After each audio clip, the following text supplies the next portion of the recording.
오늘 제가 설교 준비하려고 긴장을 아주 많이 했습니다. 우리 찬양하는 모습을 보니까 긴장이 확 풀립니다. 감사합니다. 오늘 본문에는 예수 그리스도를 따르겠다는 세 종류의 사람이 나옵니다. 첫 번째 사람은 스스로 자처하고 나선 사람입니다. 57절, 혹이 여짜오되 어디로 가시든지 저는 쫓으리이다. 말하자면 혹자라고 성경은 기록하고 있습니다. 오늘 누가복음 본문에는 그 사람이 누구인지 정확하게 밝히지 않고 있습니다. 그런데 병행 본문인 마태복음에 보면 한 서기관이라고 되어 있습니다. 서기관이라고 하면 우리가 잘 알다시피 율법 박사입니다. 아주 학식이 많은 사람이고 사회적으로도 인정받고 존경받는 위치에 있는 사람입니다.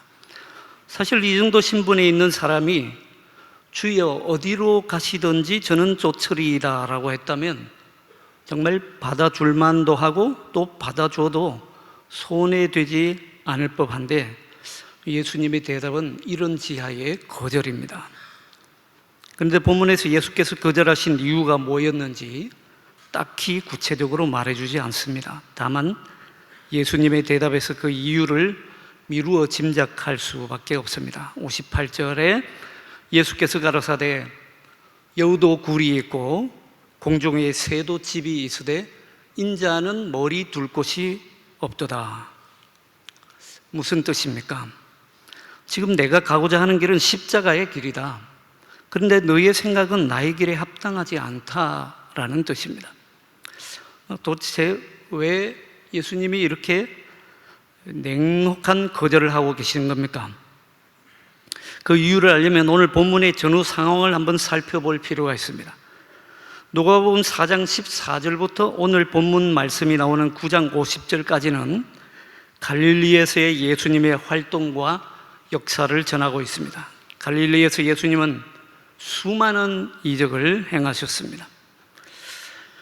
나병 환자를 고치시고 중풍병자를 고치시고 손 마른 자 등을 고치시는 치유의 기적을 보여주셨고 또 서기관과는 다른 권세 있는 말씀을 보여주셨고 또 귀신 들린 사람에게는 귀신을 쫓아내고 오병이어로 5,000명을 먹이시는 역사를 보여주시는 등등 하나님 나라의 역사를 어마어마하게 많이 보여주셨습니다. 그래서 갈릴리에서 예수님의 활동이 시작되는 누가복음 4장 14절 15절에 보면 예수께서 성령의 권능으로 갈릴리에 돌아가시니 그 소문이 사방에 퍼졌고 친히 그 여러 회당에서 가르치심에 무사람에게 칭송을 받으시더라 라고 기록되어 있습니다.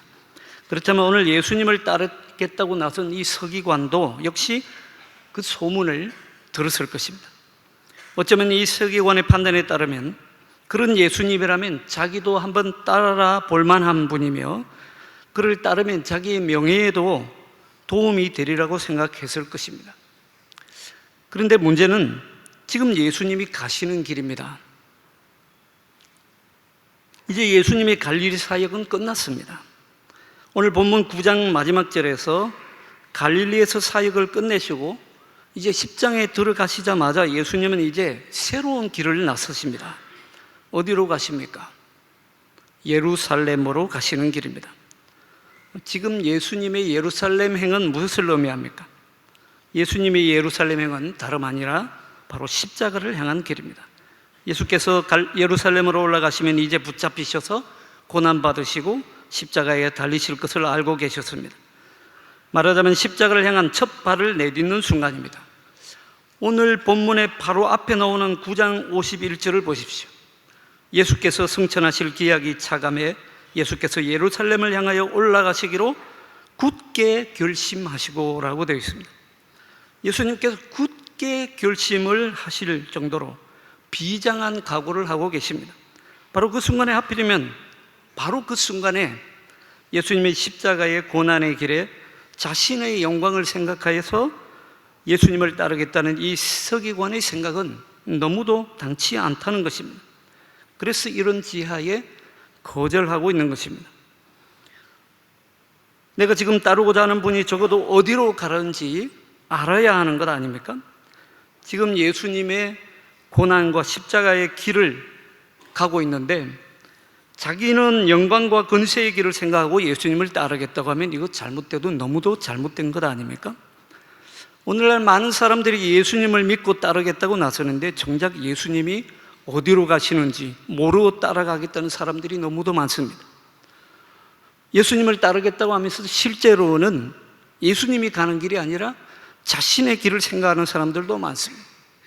우리가 예수님을 따르겠다고 하면 크보 바디스 도미니, 주여 어디로 가시나이까 먼저 묻고 따라야 할 것입니다. 그리고 또 한 가지 우리가 생각할 것은 자신의 능력이나 경험으로 하나님의 일꾼을 선택받는 것이 아니라는 것입니다. 이 서기관, 개인적으로 보면 능력 있는 사람입니다. 인간적인 판단으로 볼 때는 뭔가 한 역할을 할 만한 사람입니다. 그러나 예수님의 생각은 달랐습니다. 하나님 나라의 일꾼에 적합치 않다. 뭘 말해줍니까?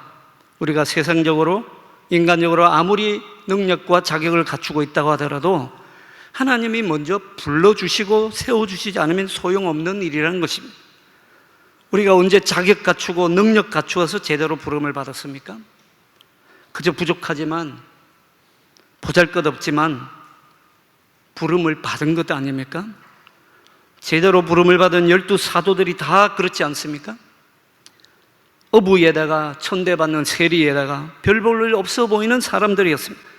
그러나 그들에게 주님의 콜링이 일어날 때에 그들은 사람 낚는 어부로 변화되었으며 하나님 나라라고 하는 이 어마어마한 일들을 감당해낼 수 있었습니다. 여러분, 부름이 먼저입니다. 즉 우리의 직분은 하나님의 부름에 달려있는 것이지 우리의 능력이나 자격에 달려있는 것이 아니라는 것입니다. 오늘 이 서교관을 보십시오. 예수님이 먼저 부르신 것이 아닙니다. 길을 가고 있는데 혹이 여짜오되 그랬습니다. 자신이 먼저 자처하고 나선 것입니다. 누가 물어봤나? 물어보지도 않았는데 자신이 먼저 자처하고 나섰습니다. 그런 겁니다. 능력이나 자격보다는 겸손이 더 중요한 겁니다. 사실 이 서기관은 제자 그룹에 속한 사람도 아닙니다. 제자 그룹 밖의 사람인데 자신이 먼저 나섰습니다. 왜 그랬겠습니까? 우리가 예수님의 대답에서 충분히 미뤄보건대 내가 서기관인데 이만한 능력도 갖추었고 자격도 되겠거니 생각했을 것입니다. 기껏해야 어부일이나 하던 저 제자들보다도 아무래도 자기가 훨씬 더 낫지 않겠냐고 생각했을 것입니다. 내가 율법에 대해서도 훨씬 더 잘 아는 전문가인데 예수님께 뭔가 도움이 되겠지 생각했을 것입니다. 그의 바로 이런 교만이 한마디로 그가 거절된 이유입니다. 다시 말씀드립니다. 따름은 부름이 먼저 있을 때 가능한 겁니다. 부름 그 자체는 전적으로 은혜로 이루어진 것입니다.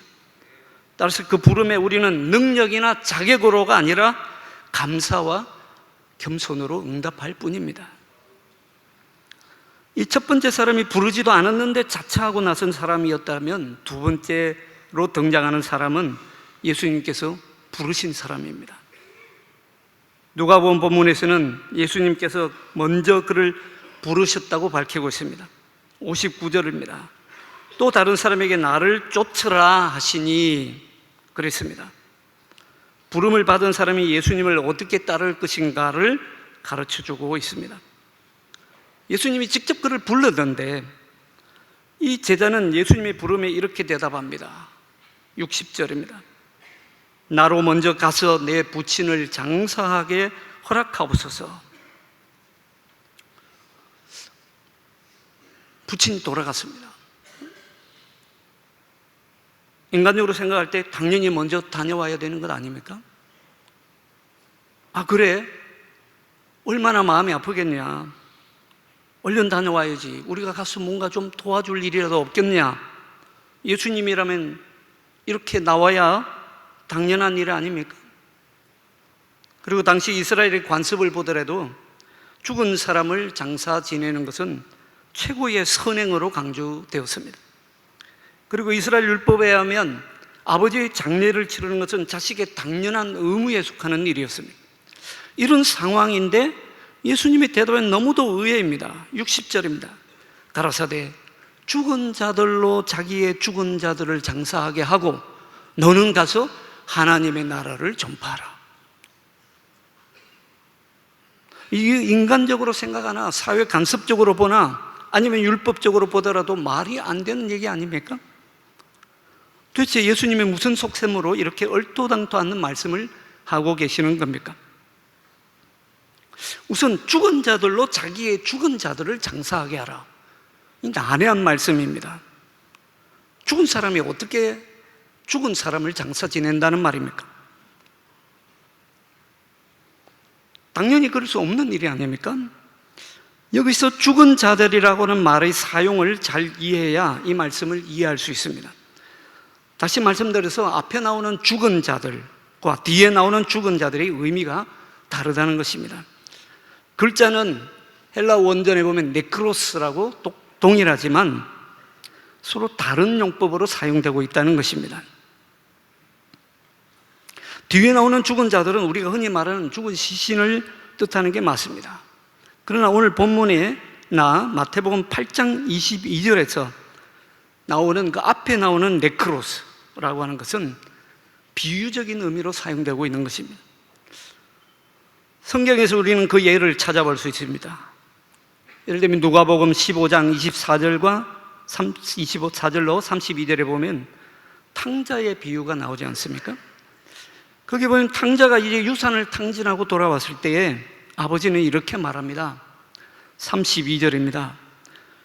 이 내 아들은 죽었다가 다시 살아났으며.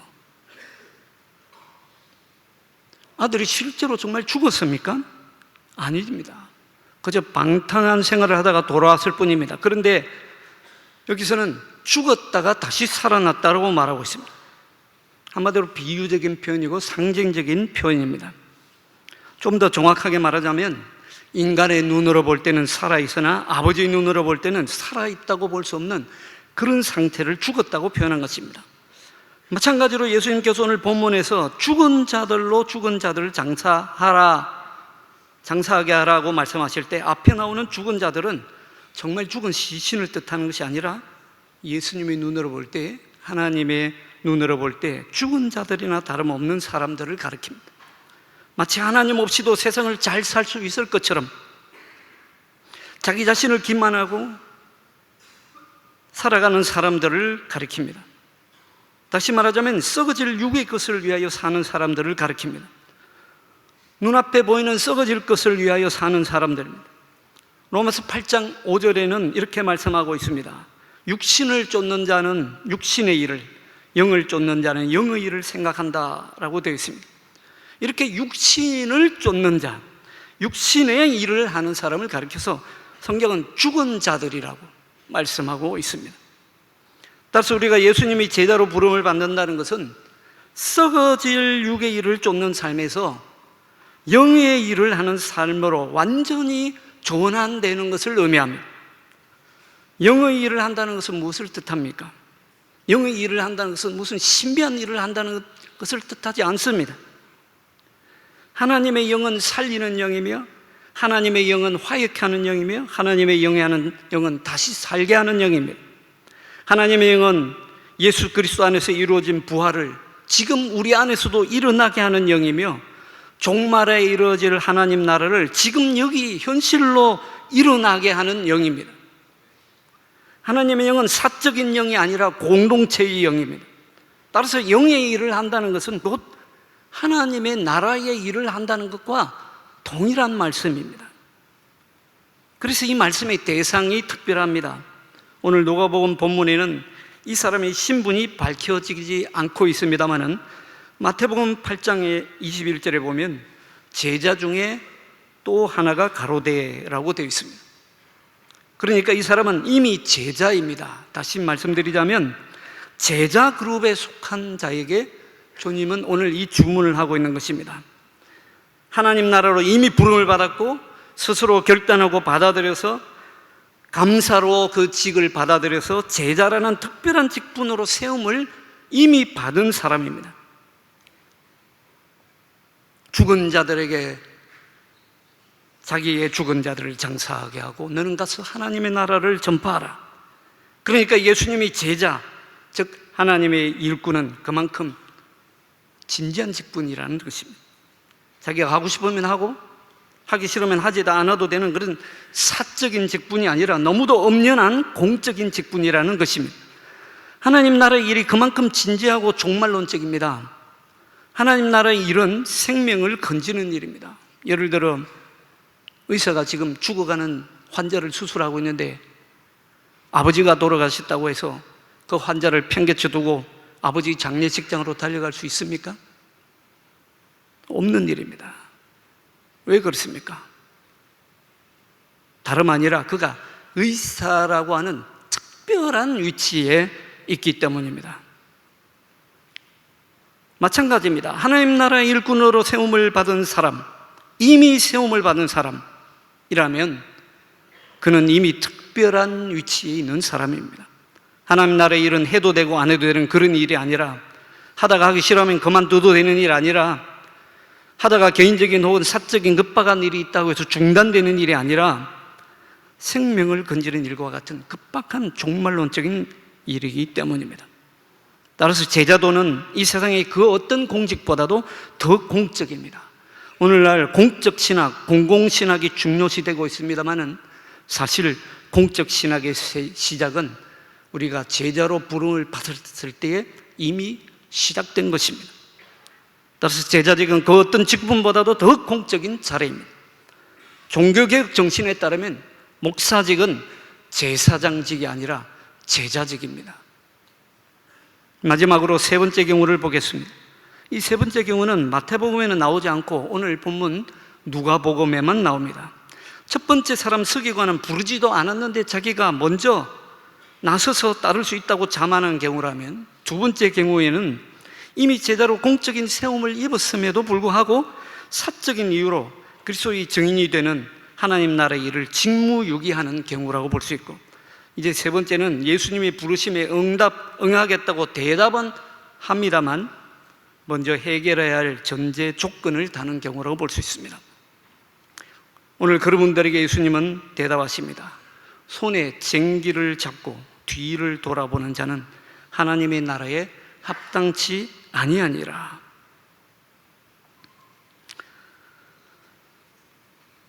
여기에도 그리스도를 따르도록 부름을 받은 사람이 깊이 생각해야 할 중요한 의미가 있습니다. 예수 그리스도의 증인으로 부름받은 사람, 하나님 나라의 일꾼으로 부름받은 사람은 손에 쟁기를 잡은 사람이라는 말입니다.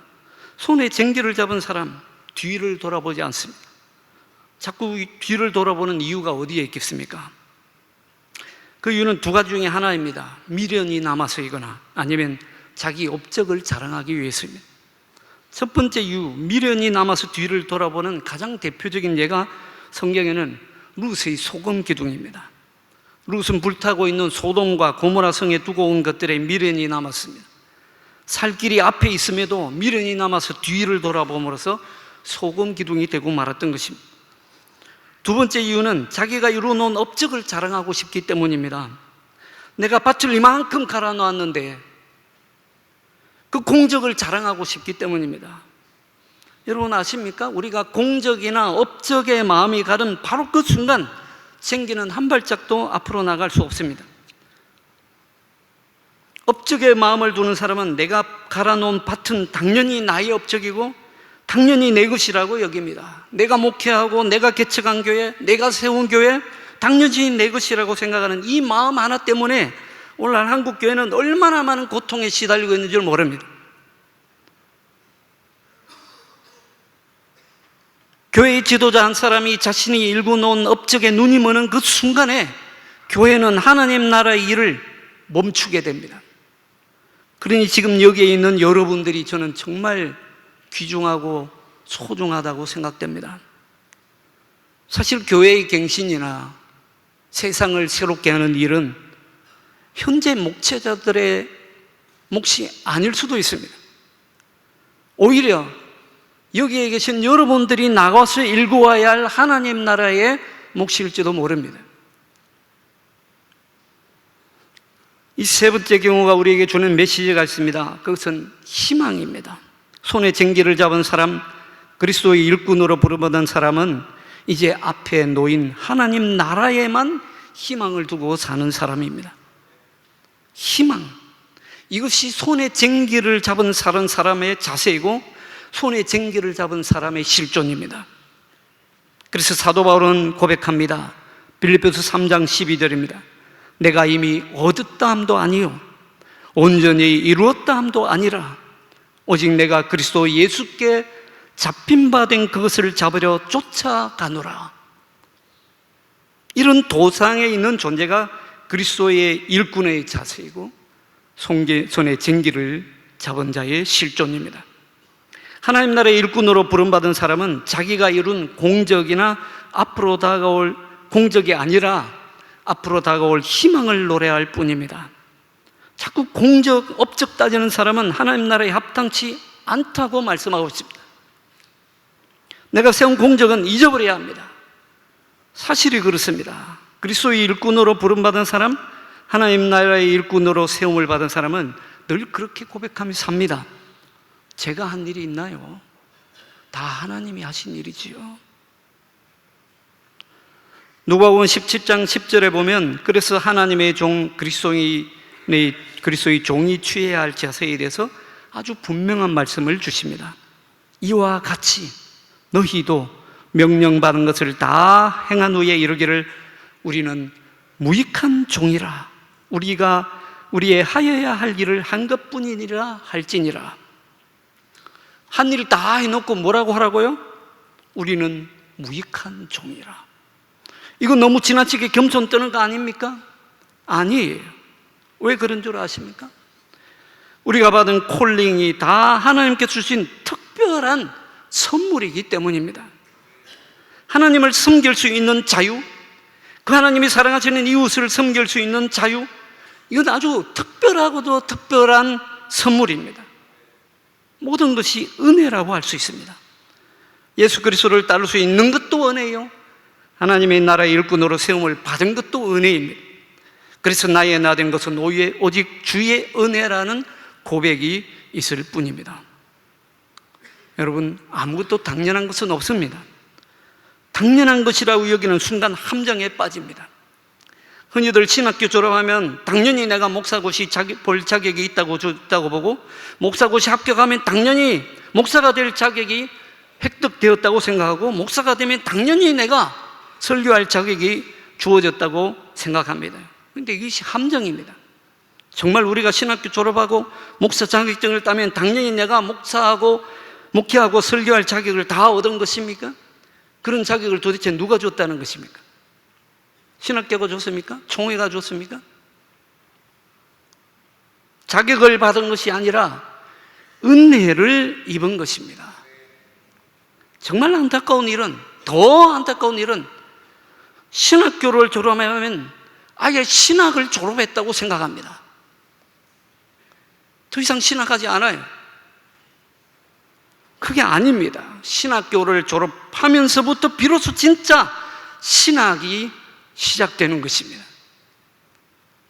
여러분, 우리가 예수님을 따르겠다고 결심했다면 그 순간부터 우리는 손에 쟁기를 잡은 사람들입니다. 앞만 보고 가시고 희망을 보고 가시고 계속하실 수 있기를 바랍니다. 앞으로 여러분 가운데 정말 그리스도의 부름을 받은 분들이 많이 나오시고 뒤도 돌아보지 않고 하나님 나라의 일을 끝까지 다한 후에 마지막에는 나는 무익한 종입니다 고백하실 수 있는 진정한 그리스도의 제자들이 되실 수 있기를 간절히 바랍니다. 기도하겠습니다. 하나님, 우리를 불러주시니 감사합니다. 자격이 아니라 은혜로 주심을 감사합니다. 우리가 이 일을 다 감당한 후에 무익한 종이라 고백할 수 있는 손에 쟁기 잡은 자들로 살게 하여 주시옵소서. 주 예수 그리스도의 이름으로 기도하옵나이다.